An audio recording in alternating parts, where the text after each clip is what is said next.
DGI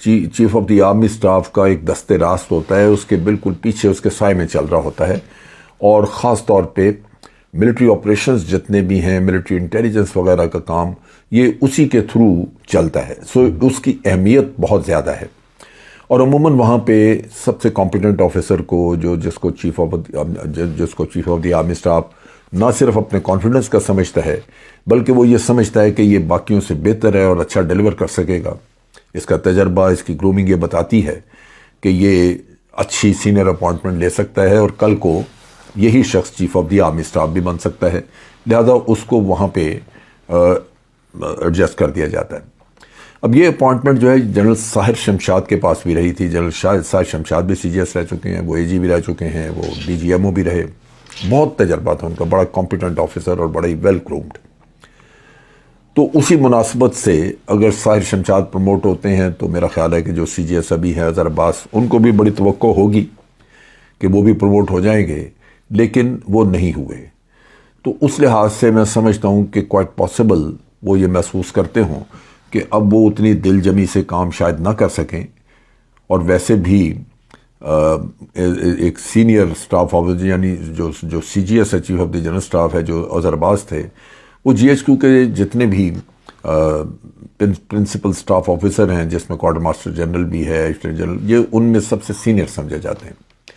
تو اس لحاظ سے میں سمجھتا ہوں کہ ان کو ہو سکتا ہے یہ فیلنگ ہو کہ اب وہ اتنا ایفیکٹولی کام نہیں کر سکیں گے، کیونکہ وہ ایک سینئر عہدے پہ رہ چکے ہیں.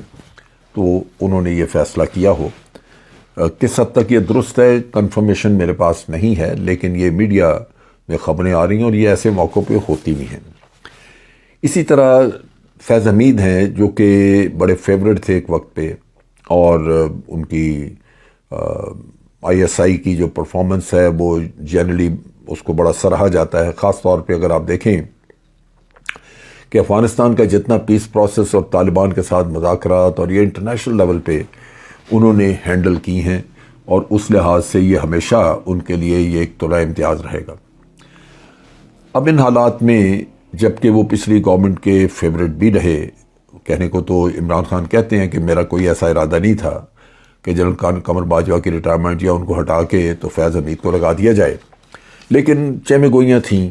اور سب سے بڑھ کے یہ ہوا کہ نون لیگ کو ان سے بڑی شکایات تھیں. سو ہر چیز کا جو نون لیگ کی اپنے کارے کرتوت تھے یا جو بھی ان کے اپنے مسئلے مسائل تھے، ان کا ملبہ وہ فیض حمید پہ ڈالتے رہے، جس کی وجہ سے فیض حمید جو ہیں وہ کنٹروورسیز کا شکار ہوئے. ان کو آئی ایس آئی سے نکالنے کا کیا گیا، اور عمران خان اس وقت ڈٹے رہے، اور پھر کوئی ایک آدھ مہینہ ڈیلے ہو گئی ان کی موو وہاں سے. ان کو موو کر کے پشاور بھیجا گیا. پھر میرا خیال ہے نون لیگ نے وہاں بھی کوئی شکایات کیں، ان کے اعتراضات تھے کہ پی ٹی آئی کی گورنمنٹ ہے وہاں پہ، اور شاید فیض حمید ان کی کو مدد کر رہے ہیں. تو فیض حمید صاحب کو وہاں سے اٹھا کے بہاولپور بھیج دیا گیا.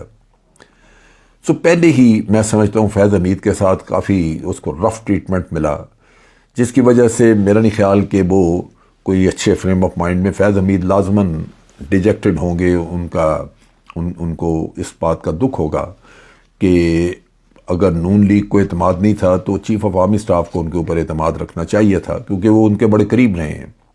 ان کے ایز بریگیڈیئر یہ chief of general Qamar Javed Bajwa جب کمانڈر 10 کور تھے تو یہ ان کے چیف آف دی اسٹاف رہے ہیں وہاں پہ، ان کے سی او ایس رہے ہیں ایز بریگیڈیئر. تو ایک بڑا قریبی تعلق رہا ہے کام کی. اور پھر as D G I S I آپ دیکھ لیں، یا اس سے پہلے ڈی جی سی کے طور پہ انہوں نے بڑا کام کیا ہے، اور یہ کافی جنرل باجوہ کے کافی قریب سمجھے جاتے تھے. لیکن جب نون لیگ نے ان کے خلاف کنٹروورسیز کھڑی کیں تو پھر یوں لگا کہ جیسے یہ جنرل باجوہ کی بھی نظروں سے گر چکے ہیں، ہٹ چکے ہیں. تو میرا اپنا خیال ہے کہ یہ تو اب پروموشنز ہو گئیں، اور ان کو نظر آ رہا ہے کہ ٹھیک ہے ان کا جو فیوچر ہے وہ سیل ہو چکا ہے، اور ریٹائرمنٹ بھی غالباً ان کی اپریل میں ہے. تو ہو سکتا ہے 2-3 مہینے 4 مہینے پہلے یہ ریزائن کر دیں یا چھوڑ دیں. سننے میں آ رہا ہے کہ انہوں نے بھی فیصلہ کیا کہ وہ سروس چھوڑ دیں گے. لیکن ویسے ہی میں سمجھتا ہوں کہ پروموشن تو اب ٹھیک ہے نہیں ہوئی، لیکن اس سے پہلے بھی جو وقت گزرا ہے میں سمجھتا ہوں کہ غیر ضروری طور پہ اس کو رف ہینڈلنگ ہوئی ہے فیض حمید کی، اس کو رف ٹریٹمنٹ دیا گیا ہے جنرل فیض حمید کو.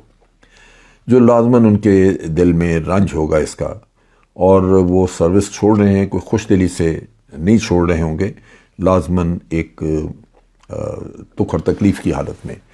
تو میں سمجھتا ہوں کہ سیاستدانوں کو بھی محتاط رہنا چاہیے، اور ملٹری آفیسرز کو اپنی بحث مباحثے اور کھینچتانی میں نہ انوالو کریں تو بہتر ہے۔ لیکن میں یہاں پہ ان تینوں 4 آفیسر جو پروموشن کے لیے جن کے نام گئے، اس میں جنرل نعمان، جنرل اظہر عباس، جنرل فیض حمید اور جنرل عامر، میں ان چاروں کو دعا بھی دیتا ہوں، اور میری بہت ساری نیک تمنائیں ان کے ساتھ ہیں کہ وہ سروس سے اب جب فارغ ہوں تو اللہ تعالیٰ ان کے لیے آگے اچھی خبریں رکھے، ان کے لیے بہتری کے دروازے کھولے، اور وہ ریٹائرڈ لائف اپنی پرامن طریقے سے اپنے خاندانوں کے ساتھ گزار سکیں۔ آج کے لیے اتنا ہی۔ افواج پاکستان زندہ باد، پاکستان پائندہ باد۔